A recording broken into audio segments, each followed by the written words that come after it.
this D2, being that it's a biological cleaner, when we rinse it off, some of the biological cleaner stays inside the pores of the stone, so it keeps cleaning. That one is still cleaning itself.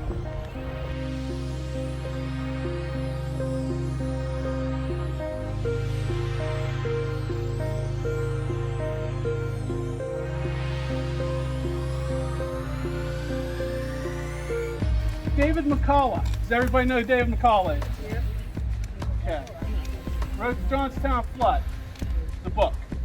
He describes a ceremony held 3 years after the date of the disaster to dedicate a monument to those who perished. The whole city had been shut down and close to 10,000 people had gone up to the new burial grounds.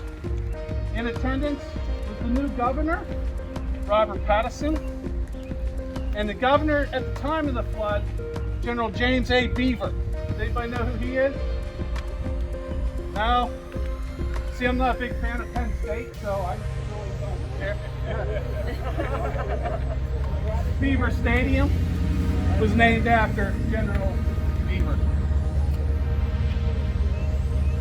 Along with the two governors, Robert Ogden, who headed the Johnstown Flood Relief Commission, and Johnstown Mayor W. Horace Rose, who was Johnstown's first mayor. Horace Rose was officiating. A large granite marker was dedicated to the unknown dead who perished in the flood on May 31st of 1889.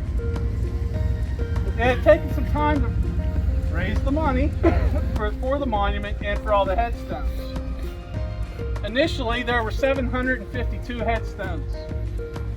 They upped it to 777 to make a square pattern. However, that's the common number that's handed out.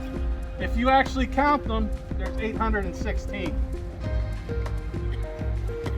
Of the flood's 2,209 victims, 1,222 are interred here at Grandview.